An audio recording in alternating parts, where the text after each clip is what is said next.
Hi, you guys. Okay, back with the final part of Genesis. Um, prob possibly going from chapters 39 all the way to 50. Okay. All right. Now at this point, Yusuf, which is Joseph, he is being sold to the Ishmaelites. The Ishmaelites, who are merchants, they go down to Egypt and sell him to the Egyptian officer, who is a high ranked officer who has his own house. That officer buys him and he lives with this officer. Now in this now in this case, Joseph isn't doing anything wrong. To be honest, even though uh, Israel's sons did a bad thing to their brother Yusuf or Joseph, the Most High meant it for good. And actually, um, Israel, he raised some really good, strong kids. They were not weak boys at all. So he lives in the officer's house, and this officer has a wife, and he has servant men, Egyptian servant men. But this Egyptian wife, um, she has feelings for Yusuf. Like she has strong emotion towards him. So she tries to force herself on him by getting her to lie with, by trying to get him to lie with her. But he kept bagging off.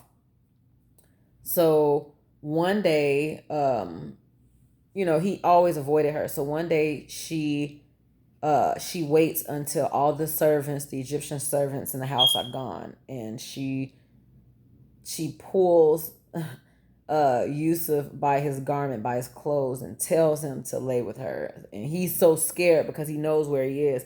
He's living in an officer's house, so he's worried about that. But at the same time, like I said, um, Israel raised some good sons and they live by the Most High's word. So he didn't want to commit any sin. So he ran out of the house to get away from this woman. The woman lied on him. The Egyptian officer's wife lied on him, and said uh, that he forced himself on her and tried to lay down with her, use her for sport, pretty much. So they took the word of this Egyptian wife, like they would in any major country of a stranger from a foreign land. They took her side and they put him in jail. When they put him in jail, he caught the favor of the prison guard that was looking after him. The prison guard really liked Yusuf. He liked him so much that anything he wanted or whatever, like he basically had a whole lot of respect in this prison, all because the prison guard favored him and he liked him a lot. So he ended up so Yusuf ended up being in prison with uh two of the Pharaoh's servants. One was a butler and one was a baker. He was a baker for the Pharaoh. They both had dreams, and they told Yusuf about the dream. One, as far as the butler said, he he dreamed that that he had these grapes and he poured it in the Pharaoh's cup. And so Yusuf interpreted that and told him the three grapes was 3 days, Pharaoh will forgive you and he will bring you back to your rightful place, meaning he'll bring him back into his position, which was a butler. So the baker ended up telling him his dream, saying he had three baskets on top of his head with bread, and and these birds started eating out of the out of the baskets that was on top of his head. So he told him, now the baskets represent 3 days for you, but in your case, Pharaoh, he will he will have your head and he will hang you he will die basically. So so later the baker and the butler ended up getting out of prison, and both of their dreams came to pass, where the butler he got put back into his rightful place. The cup was put back into his hands, and the baker, he ended up being hung on a tree. Sad to say. But while they both were in jail, Yusuf told them, do not forget about him. Do not forget about him. Tell the Pharaoh about me. Like, let him know about me. But the butler was so happy to get his position back, he completely forgot about Yusuf. So one day the Pharaoh had a dream. And Pharaoh dreamt about 7 cows that were big, and they were healthy looking. And then he had 7 other cows in this dream, and they were lean, sickly looking. They didn't look good. The sickly, skinny, lean cows ate the fat, heavy, healthy looking cows. And the Pharaoh woke up from his dream. The next day he had another dream about corn, how he had some really good fat corn, healthy corn, and then he had like some bad looking corn that looked like it won't grow. So the 7 heads of corn, or the 7 corns, they ate the 7 bad corns, the bad looking corn that looked like it wouldn't grow. They end up eating the healthy, good looking corn. And the dream disturbed Pharaoh so much that he woke up from the dream. He ended up telling his magicians about it. He was like, I need somebody to interpret this dream. I need somebody to tell me about this dream. So he went and got all of the important people of the land, like the magicians, like the servants,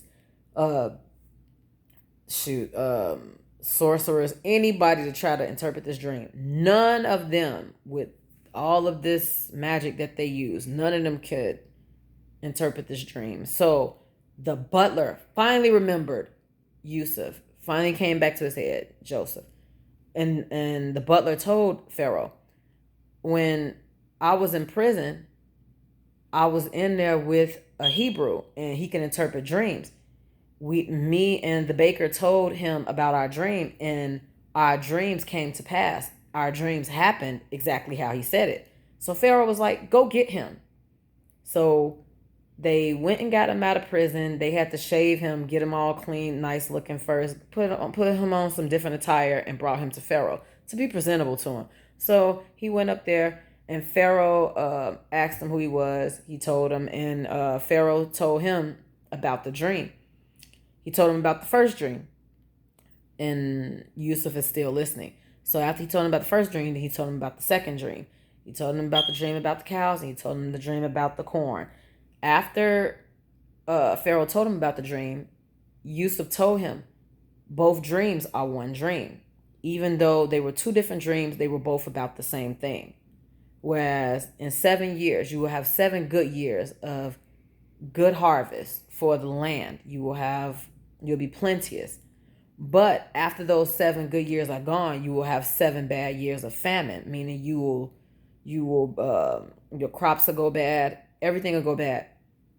So what you need to do in the 7 good years is start to preserve, save, put some food up, store it. So Pharaoh was so amazed with the interpretation of his dream that Yusuf did to him, that he put him second in command over the whole land of Egypt. And not only did he do that, he put him in charge of how to govern the food and the land and everything. So everything kind of worked out in Yusuf's favor, and it worked out in Pharaoh's favor, and for the people in Egypt. So Yusuf now is like second in command. He's almost like a prince to the king, but he doesn't have a title, but he's second in command in general. So as he's governing everything, now the whole world is feeling this famine. Not only do the whole world feel this famine, now his brothers that's in the land of Canaan, they feel the famine. So his brothers come to the land of Egypt, not knowing that their brother, who they sold into bondage, is now a man in power. So they go down to Egypt, and Yusuf, they come to Yusuf, and Yusuf knows these men. He knows them. Like, he looking at them like, these my brothers. But they don't know who he is because they haven't seen him in 13 years. Mind you, Yusuf was 17 years old when his brothers threw him down the well and sold him into slavery. 13 years later, which will make him 30 years old, he was second in command, and he had power. Of course, his image changed, like, whereas he looked more like an Egyptian than Israelite, but still, of course, by him being by blood a Hebrew Israelite, he still knew the language, and he can pass for either or. That lets you know that the people were black, the Egyptians were black, and the Hebrews were black, so they can blend in. So while they're down there, they come down there with money to purchase and buy food. They let Yusuf know that they don't have anything in the land. By him recognizing and knowing who they are, he said he wants to make sure that they're not spies, but he's tricking them into trying to get more information out of them to be sure that these are his brothers. So he asked them about the father. He asked them, do they have any more siblings? And the brothers, all 10 brothers, say, yeah, we have another brother, but he's not here anymore. And the other brother, who's the youngest brother, he is with the father because he's too young. He was too young to come, and he's the only son out of the two sons that their mother had. So he stayed with the dad. So at that point, Yusuf knew these are my brothers.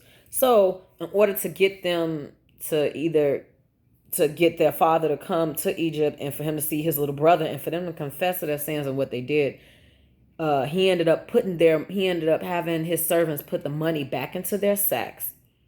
The money that they brought to spend on food, they put the money back into the sacks, and they ended up keeping one of the brothers. The Egyptians, Yusuf ended up having the Egyptians keep one of the brothers just to prove what they were saying was true and they weren't spies.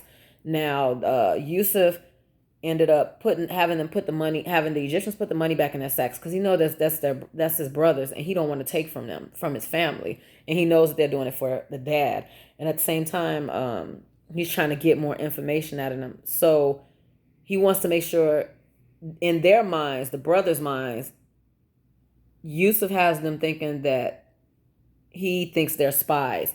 So in order for them to prove themselves, Yusuf told them, you have to bring your little brother up here. The little brother you told me about, I want you guys to bring him here.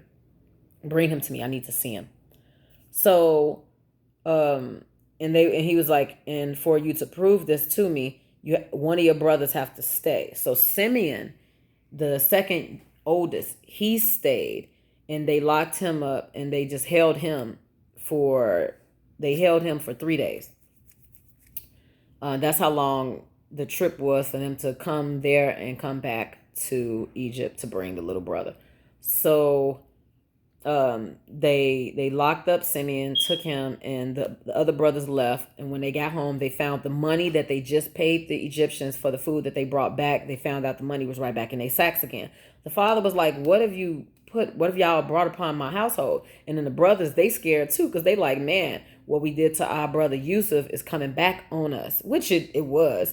But at the same time, it came in a good way because it was all a well thought out plan from the brother that they abandoned and left. So the dad is asking them, Israel, like, what happened down there? Like, what was going on down there? He was like, they said the leader, or the person in command, he wouldn't listen to us. He dealt harshly with us. He thought we were spies. So he wanted to know, were you alive? He wanted to know, did we have any more brothers? And then the father, like, why did y'all tell him all that? Like, why? And before I get into why the father said that, because he was like, the brothers told him, Reuben and all of them said, he wanted us to prove, we wasn't spies, so we told him about you. We told him about our little brother. And now the officer wants us, the person in command wants us to bring our little brother down there so we can prove we weren't spies. So he like the father, Israel is like, no, no. My other son who is not alive anymore, he's gone. Now his little brother, now they want him too. No, he's not going. They can have Simeon. No, they can't. No, he cannot go. That's pretty much what the dad said. Like, no. Like, he was like, I'd rather starve before they hurt him. He said, I'd rather lose two sons than for them to take my youngest son. He was like, if they take my youngest son, then all the gray hairs on my head, will I die in sorrow. So the brothers, Judah said, please, Father, I pray you, please let him go. No harm will come on to him. I promise you, nothing will happen to him. Just let him come with us so we can prove this. And then at the same time, he wanted to prove it too.